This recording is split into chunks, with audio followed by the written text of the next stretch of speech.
अगर केंद्र का हल्फनामा ठुकराए जाने पर जताई खुशी, जम्मू कश्मीर पर सरकार के दावों का बताया कोरा झूठ।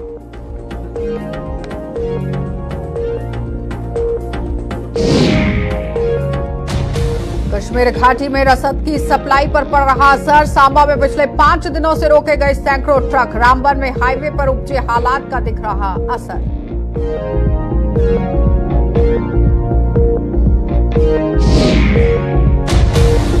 और मचेल यात्रा में इस बार मिलेगी कई सुविधाएं, गुलाबगढ़ पार्डर में रुक पाएंगे 2000 श्रद्धालु, मचेल में लगेगा 30 किलोवाट का सोलर यूनिट।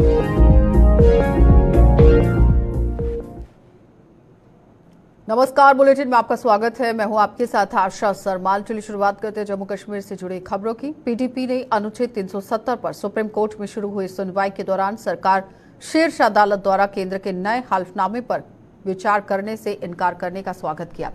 आपको ये बताते चले कि पीडीपी का कहना है कि केंद्र सरकार के पास जम्मू कश्मीर से 370 को खत्म करने का कोई कानूनी तर्क नहीं है और सुप्रीम कोर्ट ने उसे इसका करारा जवाब दिया है। श्रीनगर में आज एक प्रेस कॉन्फ्रेंस को संबोधित करते हुए पीडीपी अध्यक्षा पूर्व मुख्यमंत्री महबूबा मुफ्ती ने ये बात कह दी है। मुख्यमंत्री ने यहाँ पर आप देखिए किस तरह से अपनी बात रखी। पूर्व महबूबा मंत्री, जिस तरह से आपको बताते चलें कि महबूबा पूर्व मुख्यमंत्री जम्मू कश्मीर की रह चुकी हैं। महबूबा मुफ्ती ने केंद्र सरकार के उस दावे को भी झूठ का पुलिंदा बता दिया जिसमें उन्होंने कहा था कि 370 हटने के बाद जम्मू कश्मीर में हालात पूरी तरह से साजगार हो गए हैं। उन्होंने कहा कि विशेषज्ञ भी मान चुके हैं कि जम्मू कश्मीर से 370 हटाने के फैसले की सिफारिश सिर्फ विधानसभा कर सकती है और केंद्र सरकार इस सच्चाई को भी नहीं समझ पाई है। जो हियरिंग हुई 370 के बारे में और उसमें जो उन्होंने ये फैसला किया कि जो सरकार ने गवर्नमेंट ऑफ इंडिया की तरफ से जो लेटेस्ट एफिडेविट दिया गया और जिसमें 370 हटाने का जवाब देने की कोशिश की गई और जो सुप्रीम कोर्ट ने कहा हम इसको कंसिडर नहीं करेंगे, उससे कहीं ना कहीं पीडीपी का जो हमारा ये स्टैंड है कि बीजेपी के पास 370 को खत्म करने के लिए कोई जवाब नहीं, कोई आईनी जवाब नहीं है, कोई कानूनी जवाब नहीं है, बल्कि इन्होंने आईन की धज्जियां उड़ाते हुए एक ऐसा कारनामा अंजाम दिया जो मेरे ख्याल में इस मुल्क के 75 साल की हिस्ट्री में कभी नहीं हुआ था। तो इसके साथ साथ उनका ये दलील देना कि 370 को खत्म करने के बाद जम्मू कश्मीर में हालात ठीक हो गए, ये बिल्कुल ऐसा है कि जब कोई गुंडा, कोई बदमाश किसी घर में घुस के वहां के लोगों की पिटाई करे, आबरूरेजी करे, उनको धमकाए और उसके बाद बोले कि घर में सब कुछ ठीक ठाक हो गया क्योंकि अब घर में आवाज नहीं आ रही, शोर नहीं हो रहा है, झगड़ा नहीं हो रहा है। बिल्कुल वही हाल उन्होंने जम्मू कश्मीर का किया है। कई बार उन्होंने फैसला किया है, संपत प्रकाश हो, प्रेमनाथ कोल हो, विजय लक्ष्मी जा हो, जहां पर सुप्रीम कोर्ट ने ये कहा कि जम्मू कश्मीर में 370 हटाने का सिर्फ एक तरीका, एक वाहिद तरीका है कि जो जम्मू कश्मीर की कॉन्स्टिट्यूएंट असेंबली है वो रिकमेंड करनी चाहिए प्रेसिडेंट ऑफ इंडिया को कि इसको खत्म कर दीजिए। ना तो जम्मू कश्मीर की कॉन्स्टिट्यूएंट असेंबली है तो किसने रिकमेंड किया, कैसे इन्होंने किया। तो मेरा कहने का मकसद है कि मुझे उम्मीद है कि ऑनरेबल सुप्रीम कोर्ट जब कि हालांकि कुछ खदशात भी हैं, किसी ने मुझसे सवाल पूछा कि पिछले 4 साल से केस की सुनवाई बिल्कुल नहीं हुई, जबकि बड़े ऐसे केसेस सुने गए जिनकी शायद इतनी इमरजेंसी नहीं थी। तो आज कश्मीर के दौरे के यकायक बाद केस की सुनवाई होना और वो भी ये फैसला होना कि 2 अगस्त के बाद रोजमर्रा इनकी सुनवाई होगी, तो कहीं ना कहीं ये खदशात पैदा होते हैं कि कहीं जो बीजेपी जो जाल बिछाया है, उन्होंने पूरी दुनिया को पहले G20 उसके बाद जजेस को लाया गया जम्मू कश्मीर के कब्रिस्तान की खामोशी दिखाने के लिए, कहीं वो कुछ और तो नहीं, पर्दे के पीछे कुछ और तो नहीं हो रहा है। जो हियरिंग हुई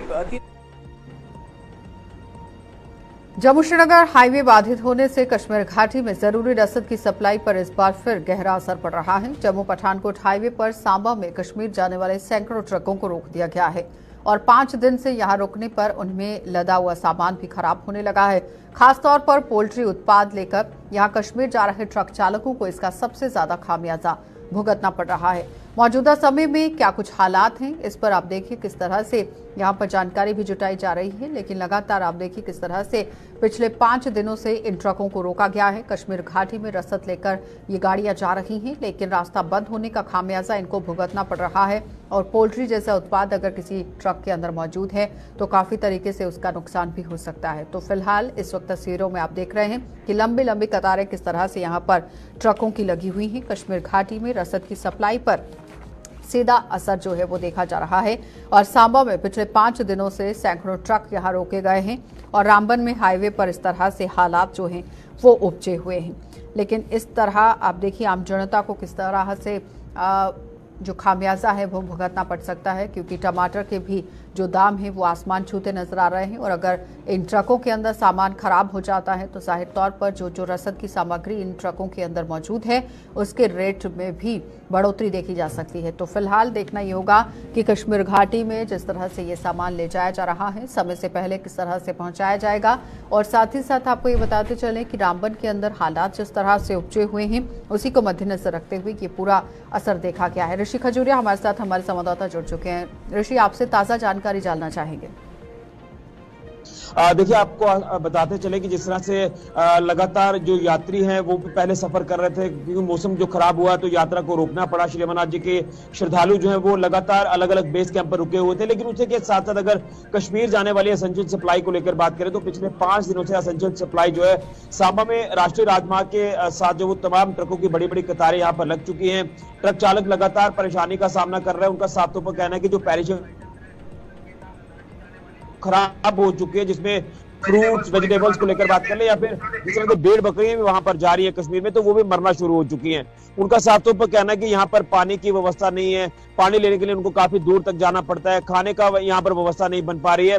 और कश्मीर घाटी की और ये जो तमाम एसेंशियल सप्लाई जानी है इसे काफी ज्यादा इसके ऊपर असर पड़ रहा है। लेकिन कहीं ना कहीं आपको बताते चले कि उनका साफ तौर पर कहना है कि जिस तरह से श्री अमरनाथ जी की यात्रा को शुरू किया गया है मौसम ठीक होने के बाद, उनको भी ये उम्मीद बंधी है कि हमारी भी ये जो तमाम ट्रकों की लगी है इन ट्रकों को भी छोड़ा जाएगा, एक एक कर इनको घाटी की ओर रवाना किया जाएगा। लेकिन ट्रैफिक पुलिस के चालक आते हैं, उनसे पूछते हैं तो वो ये कहते हैं कि 1 बजे आपको समय बता दें कि लगभग 4 बजने वाले हैं। अभी तक ये जो ट्रक चालक है यही पर फंसे हुए हैं और अभी बताया जा रहा है कि 6 बजे के बाद जो वो इनको छोड़ा जाएगा। यानी अभी तक प्रॉपर अपडेट जो वो नहीं मिल पा रहा और इनको खासी परेशानी का सामना करना। सवाल आपसे यहाँ पर कि जिस तरह से आप देखिए टमाटर के दाम भी आसमान छू रहे हैं और रसद का सामान जितना भी इन ट्रकों के अंदर लदा पड़ा है, अगर वो समय रहते कश्मीर घाटी नहीं पहुंचता है तो कहीं ना कहीं खामियाजा लोगों को भुगतना पड़ सकता है, क्योंकि रेट्स में बढ़ोतरी देखने को मिल सकती है। देखिए, ये बिल्कुल ट्रक चालकों का भी ये साफ तौर पर कहना है कि जो टमाटर के दाम है सब्जियां यहाँ पर खराब हो रही हैं और अगर इसमें से कुछ एक आध सब्जियां बच भी जाती हैं, जब वो कश्मीर घाटी पहुंचेगी तो वहां पर दाम एग्जैक्ट बात है कि आपकी कि ये दाम वहां पर बढ़ेंगे। और इसी के साथ उनका ये भी कहना है कि जो सब्जियां सड़ जाएंगी जब जो वो नहीं मिल पाएगा। हमारा जो एक चक्कर होता है वो कहीं देश के अलग अलग हिस्सों से जब ये ट्रक भरकर आते हैं तो इसी तरह से जब रुकना पड़ता है रास्ते में, क्योंकि गर्मी ज्यादा पड़ रही है, ह्यूमिडिटी काफी ज्यादा है और सब्जी तमाम जो है यहाँ पर आलूमच खराब हो चुकी है। एक व्यक्ति ने मुझे ये बताया कि मैं आम की सप्लाई लेकर कश्मीर घाटी जा रहा हूँ, पिछले 5 दिनों से मैं यहाँ फंसा हुआ हूँ और आम जो है वो सड़ना शुरू हो चुके हैं। तो ऑब्वियस ये बात है कि जब इस तरह से परेशानी आएंगी तो सब्जियों के फ्रूट्स के जो दाम है वो आसमान छुएंगे और कहीं ना कहीं इनको जो है वो उसी को लेकर लगातार ये गुहार लगा रहे हैं कि अगर यात्रा को शुरू कर दिया गया, ऑब्वियस ये बात है, ये कह रहे हैं कि यात्री जो है हमारे मेहमान हैं और हम चाहते हैं कि यात्रा अच्छे से चले। लेकिन धीरे-धीरे अभी तक जारी की गई है कि कब तक नेशनल हाईवे पर काम जो है वो सही तरीके से हो जाएगा और जिस तरह से यातायात को वहां पर बाधित किया गया था उस पर कब तक काम शुरू कर दिया जाएगा? इन ट्रक्स को कितना राहत यहाँ पर दिलाने की कोशिश कब तक हो जाएगी राहत? देखिए आशा, हमने कुछ देर पहले जब स्पॉट पर पहुंचकर इनसे बातचीत की थी ट्रक चालकों से, उसके बाद हमने ट्रैफिक के जो अधिकारी यहाँ पर पुलिस के थे उनसे भी हमने राब्ता करने की कोशिश की है। उनका साफ तौर पर कहना है कि जब तक ऊपर से सिग्नल नहीं आता तब तक छोड़ना मुश्किल है, क्योंकि यात्रा जब तक एक एंड पर नहीं पहुंच जाती तब तक इनको नहीं छोड़ा जाएगा। लेकिन आपको बता दें कि मानसर मोड़ का इलाका है, यहाँ पर ट्रक फंसे हुए हैं, उधमपुर का इलाका है, ट्रक फंसे हुए हैं, बट्टल का इलाका है, तमाम अलग अलग पॉइंट से यहाँ पर ट्रकों को रोका गया क्योंकि हाईवे पड़ती है तो ट्रैफिक भी काफी ज्यादा जो प्रभावित होता है।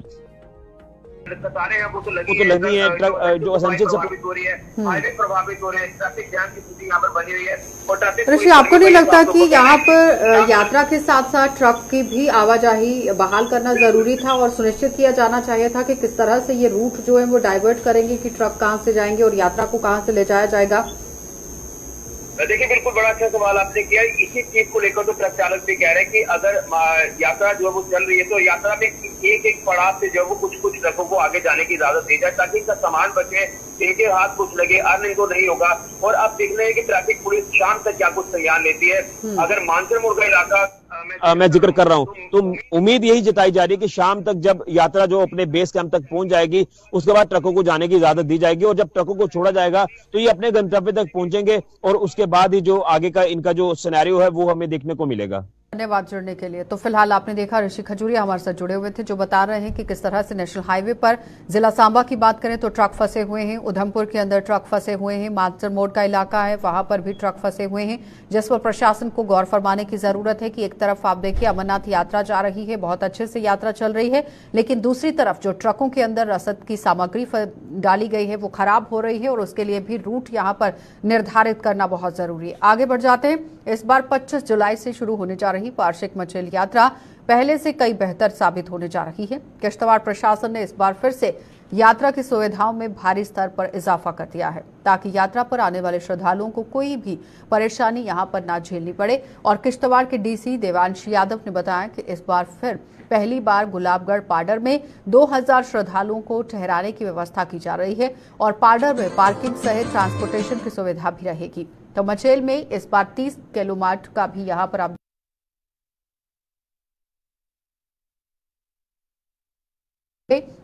जिससे रात को यहां पवित्र दरबार में रुकने वाले श्रद्धालुओं को सुविधा मिल पाएगी, यानी कि लोगों की सुविधा को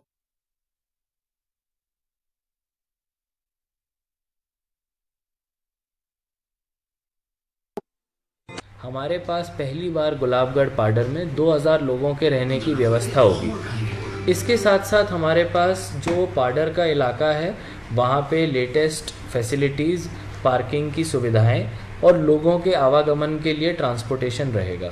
हेलीकॉप्टर कंपनीज़ ने अपनी बुकिंग ऑलरेडी शुरू करा दी है और साथ साथ जो हमारा मचैल का एरिया होगा वहाँ पे टेंट सिटी जो कि एक बड़े लेवल पे इस बार लगाया जाएगा। साथ साथ वहाँ पे इस बार 30 किलोवाट का सोलर का एक यूनिट भी इंस्टॉल किया जा रहा है पावर डिपार्टमेंट के द्वारा। इससे मुझे लगता है कि जो लोग वहाँ पे रात को रुकेंगे और वहाँ पे कई बार जगराता होता है, जागरण होता है, तो लोगों को काफ़ी सहूलियात रहेगी। आरडीडी डिपार्टमेंट की टीम अभी भी वहाँ पे मौजूद है ताकि जितने भी हमारे सैनिटेशन के मसले हैं, टॉयलेट्स के और रास्तों के मसले हैं, उनको हम लोग इम्प्रूव करके बेटर से बेटर कर सके। और मेरे को पूरी उम्मीद है कि इस बार हमारे यहाँ पे जो हमारा इम्प्रूव्ड रोड और ब्रिज कनेक्टिविटी है और जितना भी टेलीकम्युनिकेशन का नेटवर्क भी लगाया जा रहा है, तो सबसे ज़्यादा मचैल यात्रा के जो श्रद्धालु हैं इस बार ज़रूर इधर आएंगे। ग्रामीण विकास विभाग संगलदान के ही मुलाजिमों ने बीडीओ के खिलाफ मोर्चा खोल दिया है। इन मुलाजिमों ने बीडीओ पर उनके साथ बदसलूकी करने का आरोप लगा दिया। आज इन्होंने धरना प्रदर्शन कर जिला प्रशासन से इस पूरे मामले की जांच कराने की मांग कर दी। आखिर किस वजह से बीडीओ से यहाँ ये लोग खफा नजर आ रहे हैं, ये मुलाजिम यहाँ पर क्या कुछ चाहते हैं, जरा देखिए।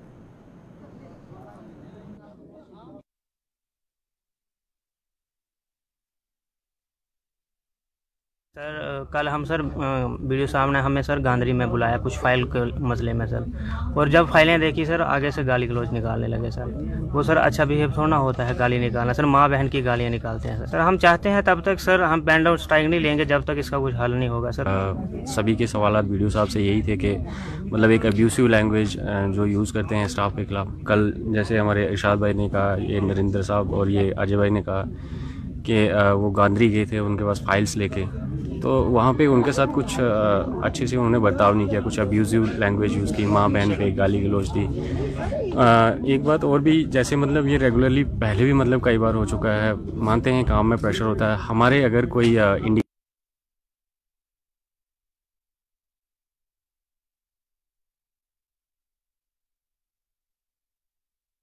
में इस तरह से कहा जाता है कि आप नशा करके आए हो और वगैरह वगैरह, मतलब इस तरह की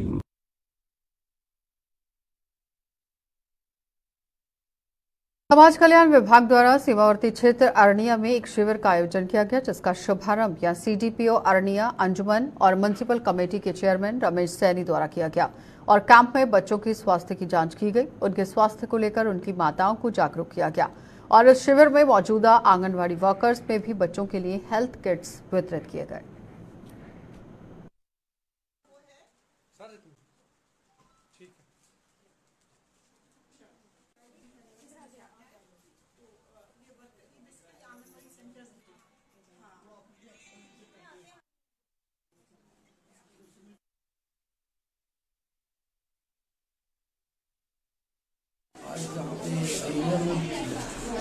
वार्ड नंबर 10 में मेडिकल कैंप आयोजन किया गया है। इसमें ICDS मेडिकल कैंप है, यहाँ पर बच्चों का प्रॉपर चेकअप किया जा रहा है।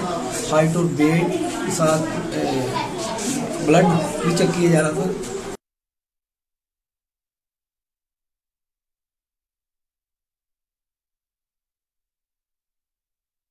राहुल गांधी पर मानहानि मामले को लेकर आज प्रदेश कांग्रेस द्वारा जम्मू में मौन सत्याग्रह का आयोजन किया गया, जिसकी अगुवाई प्रदेश कांग्रेस कमेटी के अध्यक्ष वकार रसूल ने की। वकार रसूल ने यहां पर भाजपा पर निशाना साधते हुए कहा कि जिस तरह से राहुल गांधी लगातार गरीबों की आवाज को उठा रहे हैं और रैलियों के माध्यम से भारत को जोड़ने की बात कर रहे हैं, इससे भाजपा बौखला गई है और एक साजिश के तहत उन्हें फर्जी मामले में फंसाकर उनकी लोकसभा की सदस्यता रद्द करवा। व्यक्ति इस साजिश के बारे में जनता के सामने रखने की कोशिश कर रहा है, यानी कि देश का हर एक व्यक्ति ये जानता है कि किस तरह से साजिश हो रही है और कांग्रेस इस मुद्दे को लेकर सड़कों पर संघर्ष करने को प्रतिबद्ध है। मौन सत्याग्रह में प्रदेश कांग्रेस का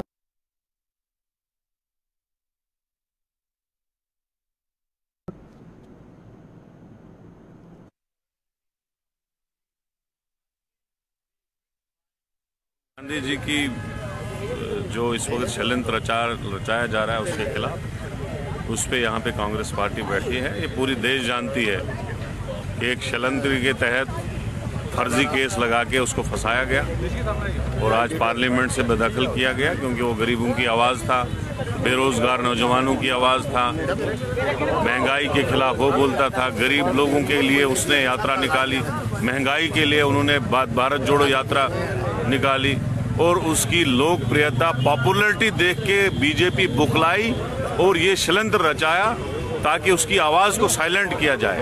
लेकिन राहुल गांधी जी सड़कों पे लड़ाई लड़ेंगे, कांग्रेस पार्टी सड़कों पे लड़ाई लड़ेंगे। आज मौन बर्थ है, हम ज्यादा नहीं बोल सकते हैं, छोटा मोटा इसमें दे दिया हमने।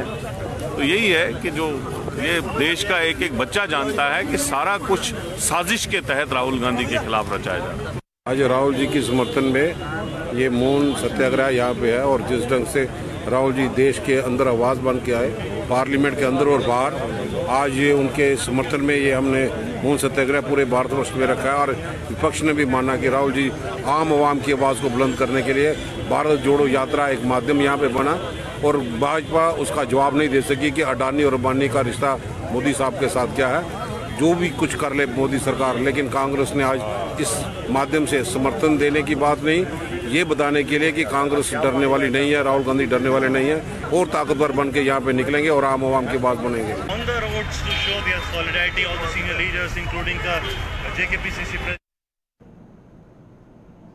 5 दिनों तक जम्मू में रुकने के बाद मंगलवार को बहाल हुई श्री अमरनाथ यात्रा अब पूरे उत्साह के साथ चल रही है और आज जम्मू के भगवती नगर स्थित आधार शिविर से 7,805 शिव भक्तों को यहां से रवाना किया गया और आज जो जत्था रवाना हुआ है वो 10वां जत्था रहा और ये श्रद्धालु 339 वाहनों के काफिले के आधार शिविर से ही रवाना हो गए और अधिकारियों के मुताबिक 4,667 श्रद्धालु आज सुबह 4:30 बजे पहलगाम के रास्ते के लिए रवाना हुए, जबकि 3,128 श्रद्धालु बालटाल आधार शिविर के लिए भेजे गए।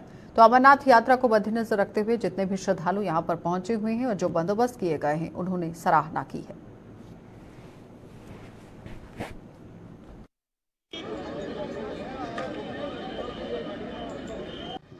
हमें तो अच्छा लग रहा है कि यात्रा शुरू हो गई है, तो हम उसी से खुश है कि यात्रा शुरू ही है। तो हमें तो बस बाबा के दर्शन करना है, तो वहाँ जा रहे हैं। बस प्रशासन ने सेवा आज हमें निकाला है, हमारा ये यात्रा चालू हुई है। तो हमारा 10 तारीख का रजिस्ट्रेशन है, जिससे हमें यात्रा आज शुरू हो रही है। और हम यात्रा के लिए रवाना हो रहे हैं। और हम पिछले 2 दिन से यहाँ पे हैं और जो 2 दिन से हम यहाँ पे इसलिए फंस गए हैं कि आगे की यात्रा रोक दी गई थी किन्हीं कारणों से। और यहाँ का जो प्रशासनिक व्यवस्था है बहुत अच्छी है देखने में। तो जिस हिसाब से यहाँ पे गैदरिंग है, पब्लिक है, यहाँ के लोग हैं और काफ़ी लोग अन्य राज्यों से यहाँ पे आए हुए हैं, वो उस हिसाब से उसके हिसाब से बहुत अच्छी व्यवस्था है। यहाँ पे जो लोकल लंगर लगाने वाले लोग हैं उनका कोऑपरेशन बहुत अच्छा है, खाने पीने की कोई कमी नहीं है। हाँ, थोड़ा सा मौसम का वो है, गर्मी थी, ह्यूमिडिटी बहुत ज़्यादा है, हाँ उसका तो थोड़ा फ़र्क पड़ता ही है। उधमपुर के समरौली इलाके में जम्मू श्रीनगर हाईवे पर आज पेश आए सड़क हादसे में 4 अमरनाथ यात्री घायल हो गए। घायलों को इलाज के लिए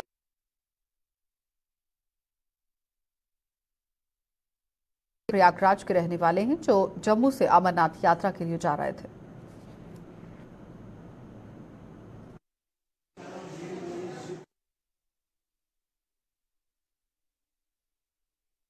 जम्मू से अमरनाथ के लिए जा रहा था, रास्ते में जो है ठोकर लगा, जो है एक्सीडेंट हो गया। जो कितने लोग थे? 4 लोग थे। कितने लोगों को लगी? 4 लोगों को लगी। 4 नहीं 5 लोगों को, ड्राइवर को भी लगी। किस तरह से एक्सीडेंट हुआ? अब एक्सीडेंट अचानक हो गया, हम लोग को समझ नहीं पाए सर। जो है उसके बाद मिलिट्री वाले गए, थाने में भी अस्पताल ले गए, तो वहाँ जो है रिफ़र कर दिया गया डिस्ट्रिक्ट जो है हॉस्पिटल। यहाँ एक्सरे वगैरह हुआ है सर। जो है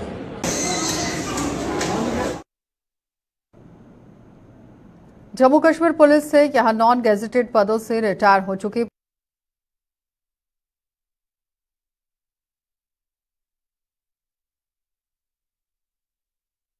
के एसोसिएशन के प्रधान अजीत सिंह बाली ने जम्मू में आज एक प्रेस कॉन्फ्रेंस के दौरान इस घटना की निंदा करते हुए आरोप लगाया है कि यहां वर्दीधारी का हिटलर शाही रवैया बर्दाश्त नहीं किया जाएगा, लिहाजा उसके खिलाफ कड़ी कार्रवाई की जानी जरूरी है। ये एसएचओ सिटी पुणे जिसने हमारे एक कांस्टेबल को मारपीट किया और उसकी बेइज्जती की, 3rd डिग्री टॉर्चर किया और पुलिस उसको इलेक्ट्रिक शॉट भी दिए गए। उसकी हम पुरजोर मजम्मत करते हैं कि वो ये बोलता है कि भाई ये पुलिस, आप एक सिपाही है, आपकी ये हिम्मत है कि मेरे सामने बोल जाए। तो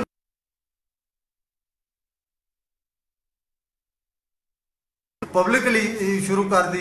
उसके बाद थाने जाकर जो उसके साथ हुआ वो आपने सोशल मीडिया में, प्रिंट मीडिया में, सब में आपने देखा है और सुना है। तो लिहाजा इस किस्म का जो हिटलर चाहिए इन अफसरों में, ये अफसरों का दिमाग में बहुत सवार होता है। He is not a officer, ये पब्लिक की रेवेन्यू से तनख्वाह लेते हैं। He is the public servant, not a officer. तो हम ये चाहते हैं कि इनको अंडर रूल कानून को अपने हाथ में नहीं लेना चाहिए। मुलाजिम और मुल्ज़िम में एक नुक्ते का फर्क है।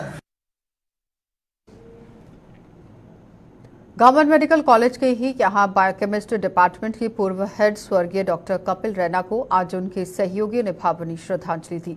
जीएमसी अस्पताल के ही सुपरिटेंडेंट और बायोकेमिस्ट्री डिपार्टमेंट की मौजूदा हेड डॉक्टर एएस भाटिया की अगुवाई में आज स्वर्गीय डॉक्टर कपिल रैना की याद में वहां पर एक प्लांटेशन ड्राइव के जरिए दिवंगत को याद किया गया।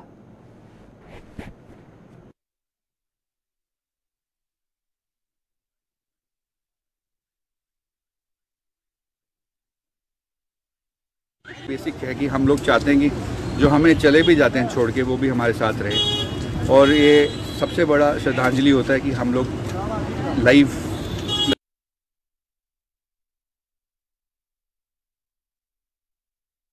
यहाँ हम फ्लैग कर रहे हैं आज, और बरसात का मौसम है, होपफुली ये हम लोग लग भी जाएगा। तो ये एक संदेश है कि हम लोग इस संसार को तो सब छोड़ेंगे, पर जो हमसे चले जाते हैं वो भी हमारी यादों में हमारे साथ रहें, तो एक अच्छा लगता है। It's a good memory for ever.